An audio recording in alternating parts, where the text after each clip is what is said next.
After 2 to 3 days after I removed two big mercury fillings from the right side, she said, my shoulder has never moved so freely and pain free. And I was like, wow, like 2 days, like within a week, she felt a huge difference. And, she's just one of many. If you want to live like you matter, ditch the pills, look great, and feel freaking amazing, you're in the right place. I'm Dr. Wendie Trudeau. And I'm Dr. Ed Levitan. Welcome to the Feel Freaking Amazing podcast, where we empower you to live a vibrant and healthy life by optimizing your structural, chemical, emotional, social, and spiritual lives. Hold on to your hats.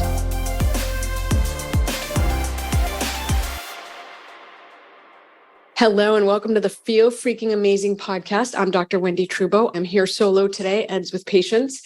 And today we have one of my favorite people. I always say that, I know, but she really is. She's my personal dentist and the dentist to many others. She is Dr. Yuko Torigoe, and she's a biologic, holistic, and biomimetic dentist in the South End of Boston.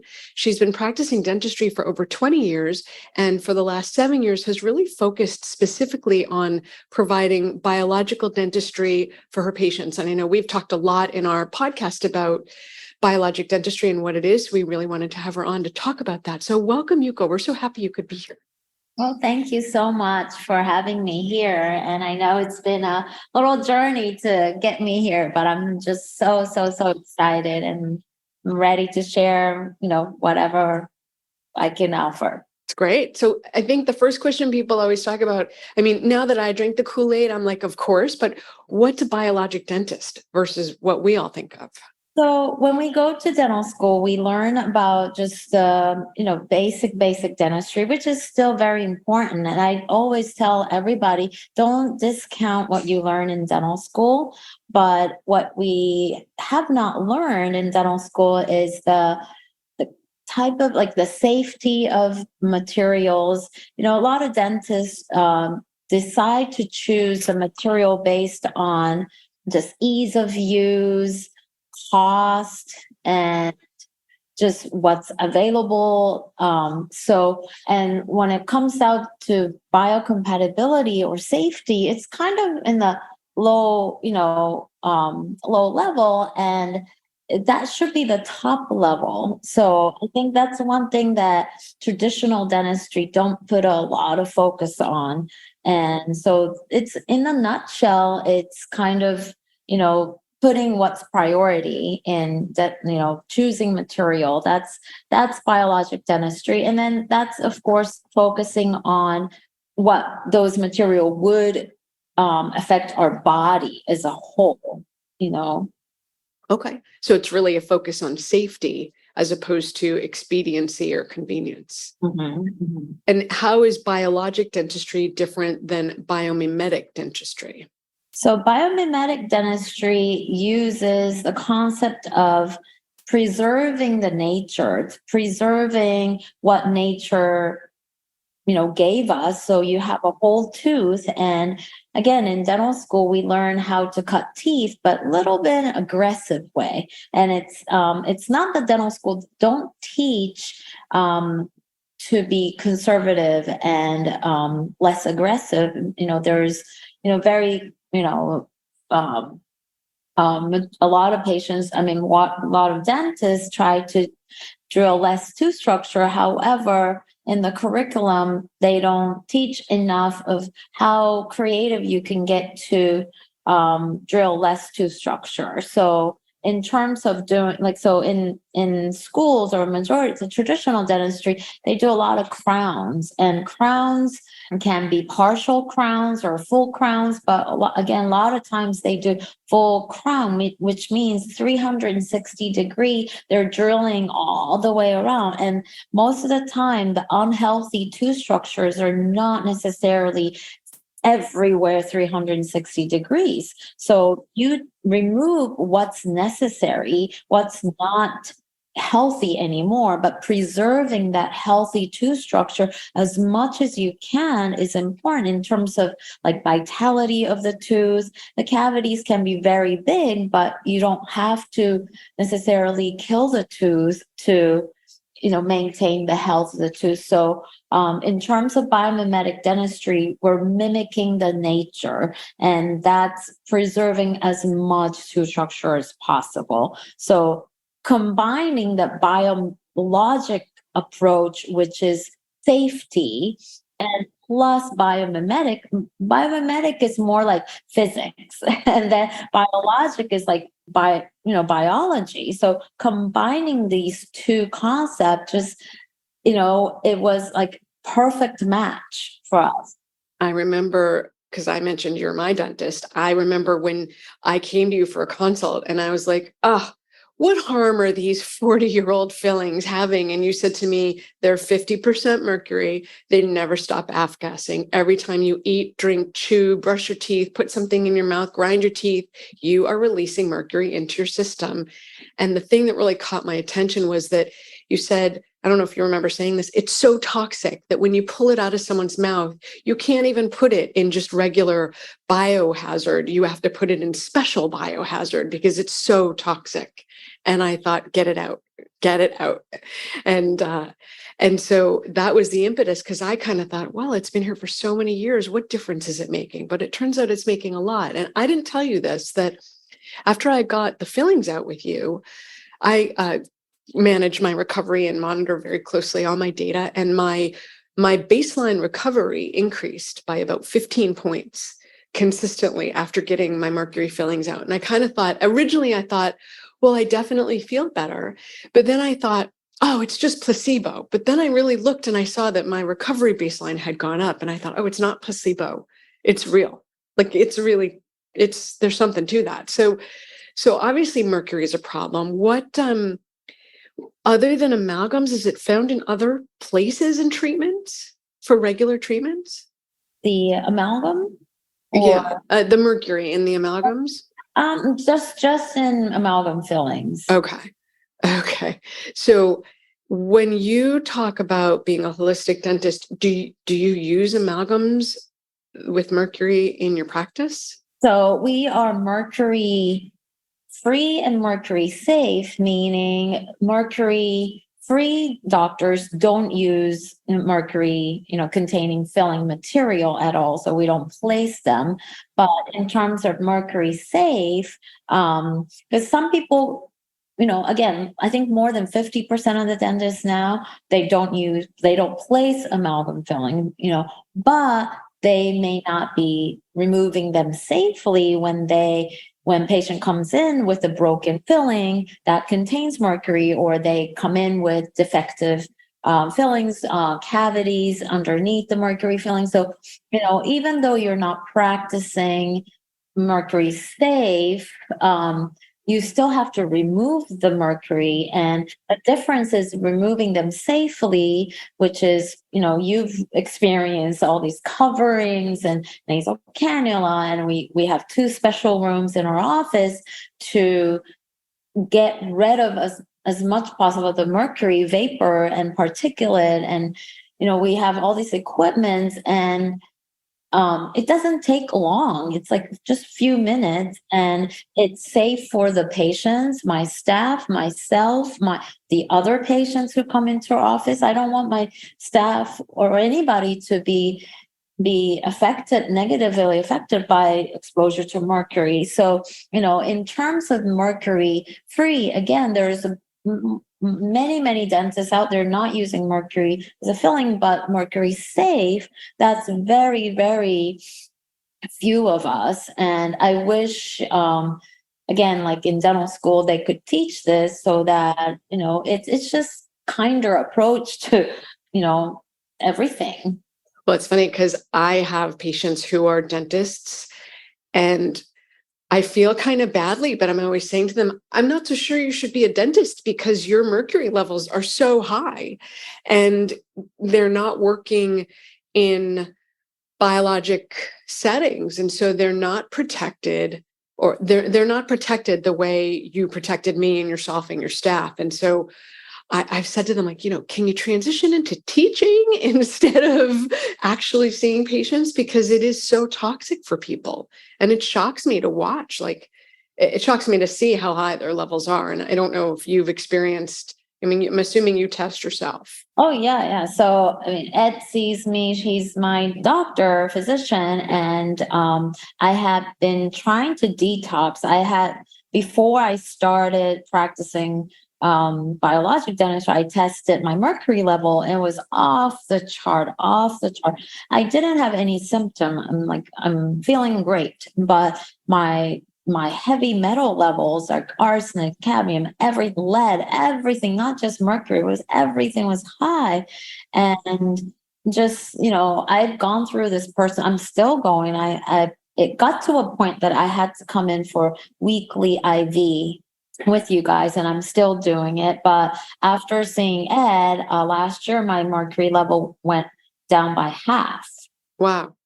I'm again, it started from super high, so half is still high, but again, like it for me, it's an occupational exposure, especially like when I was working at Boston University in dental school, there was no protection for me. So, I was taking lots of supplements but that still didn't help because there's like 200 students working and then no ventilation, so now that I'm not working at school and I'm only working in a dental office that is safe and protected, so I feel much better. And then again, that's why my mercury level went down. But like I'm scared for other dentists who are not protecting themselves.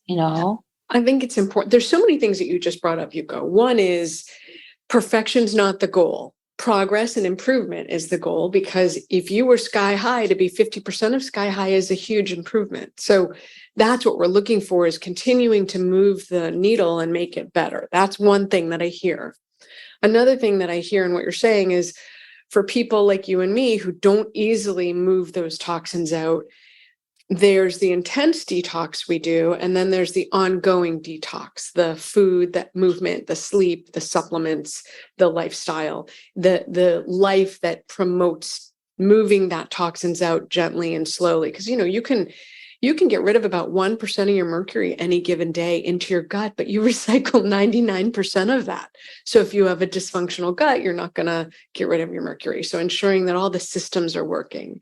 And then you said something else that was so poignant, the implication of mercury for long-term health, because it's terrible, right? Like head to toe stuff. So brain function, autoimmune disease, thyroid disease, hair loss. We think it leaves in the bones, the organs, the fat, difficulty losing weight. So bad periods, any kind of female issue, you name it, and mercury is implicated. So it's important to do your best. I mean, essentially, if you have a mercury filling, if you have a silver filling in your mouth, Yuko's the kind of person you need to see.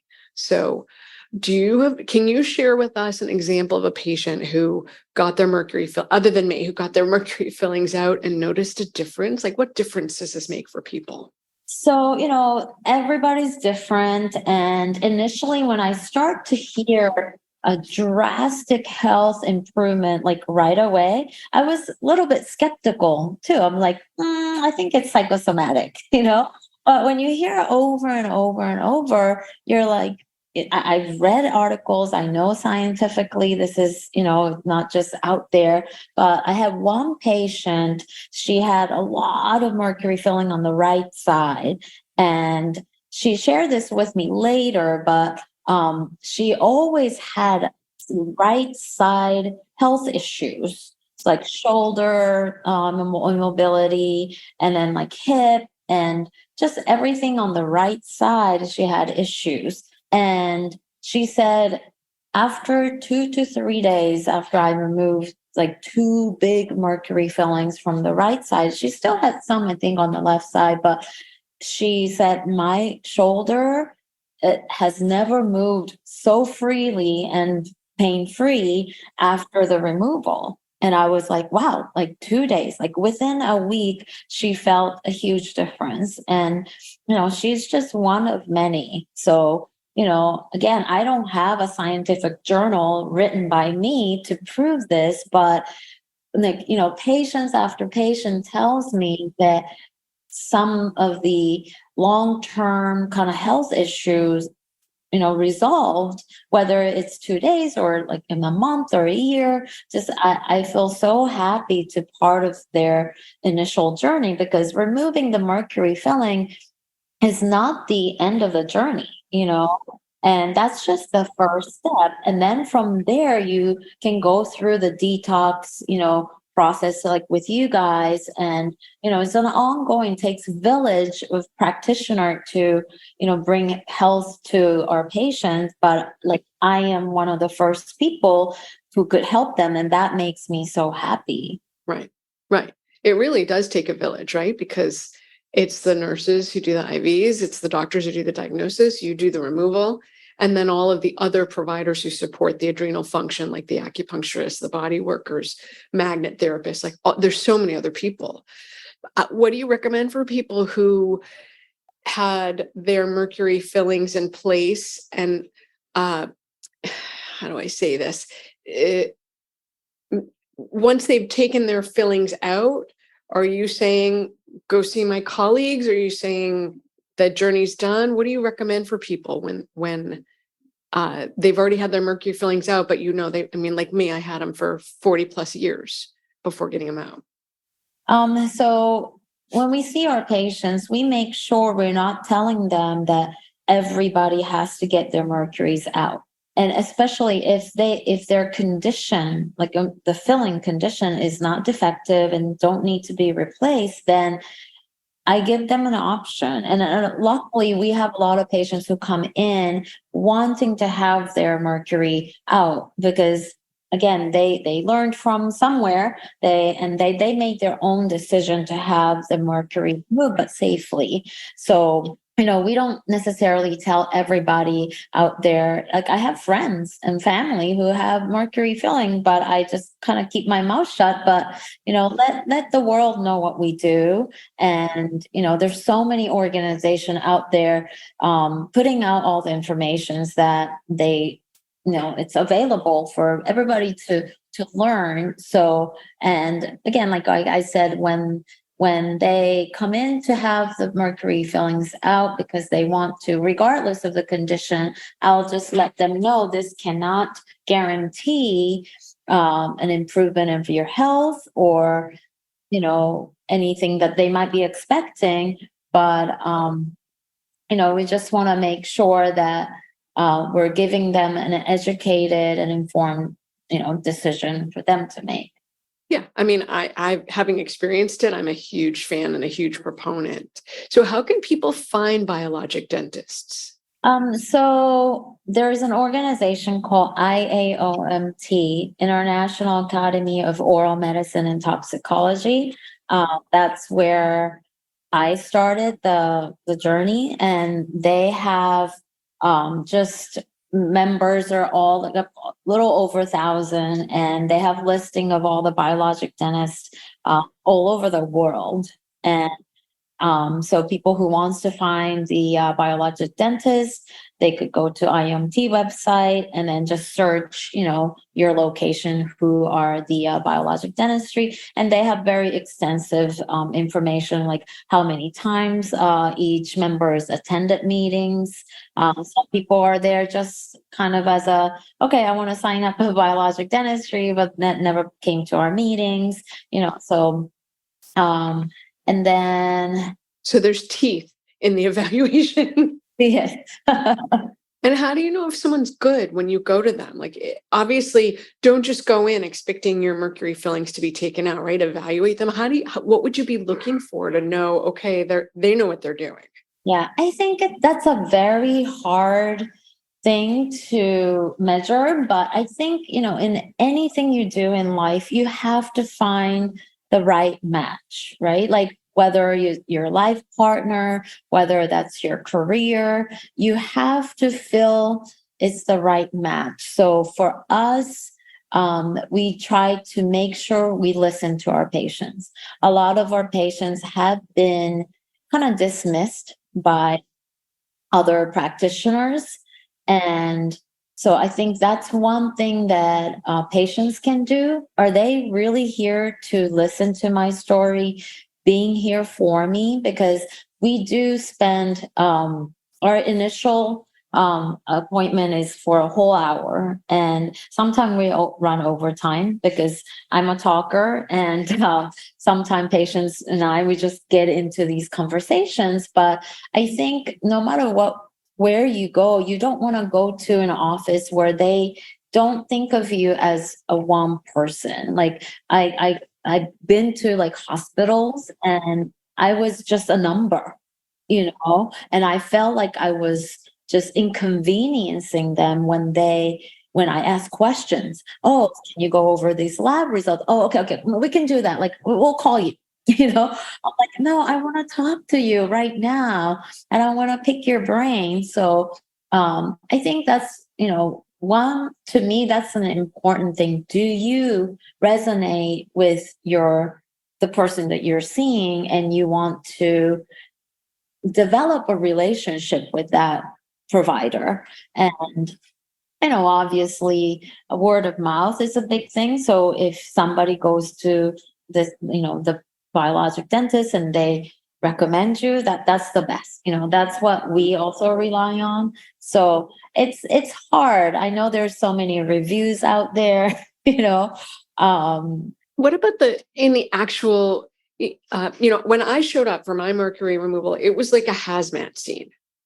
And look, I'm in the scene. So I took my binders on the morning of, and I fasted and got an IV and all that stuff. But like, what should people who might not know the scene be looking for? Is there a checklist? Like, do they put a dental dam on? Do they put oxygen on you? Is there a checklist that you could say, look for these 4 things to add? Here's the 4 questions to ask her. I'm making that up.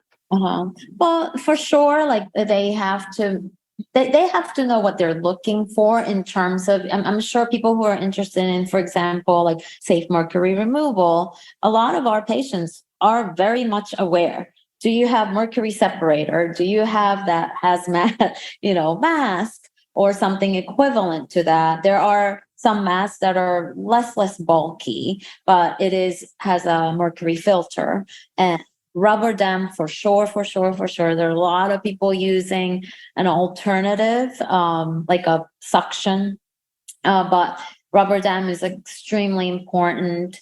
And then some sort of external vacuum, because there's a lot of vapor, particulate. You gave me oxygen. Yes. So I had oxygen, plus you did the suction and I call it a dental dam, but you call it dental dam. Is it a dental dam? Okay. So that plastic, that latex sort of stretchy thing that isolates the tooth. Yeah. So it doesn't go anywhere else. Mm-hmm. And then you draped me. Yeah. And then the head covering, so I think, and then also with the IOMT, they have a certification as well. It's called SMART certification. So someone who has been certified, and I'm actually the education committee who certifies everybody. So every month I certify a few people. So, those SMART certified doctors, they go through extensive like tests and presentations. So you definitely want to seek someone who has that type of certification, not just saying, oh, I'm a biologic dentist. Anybody can call themselves biologic dentists, Right. Don't listen to the marketing. Look behind the curtain. Okay. Where can people find you? And we'll put everything in the show notes. But where can they find you? So they can visit our website, harmonyboston.com. And all the information is there. It's great. It's great. For all the listeners, go get your mouth taken care of because it influences your health. And it can help you detox like I did. So Yuko, thank you so much for being on the Feel Freaking Amazing podcast. I'm so happy you were here because this is such a critical topic. And for all the listeners, you can find out harmonydental.com. And if you're not in the area, you can look for a biologic dentist. We'll put the link in the show notes. And be well. Thanks for being here, Yuko. Thank you so much. My pleasure. Were you inspired and empowered today? Don't forget to follow so we can help you keep transforming your health. Until next time.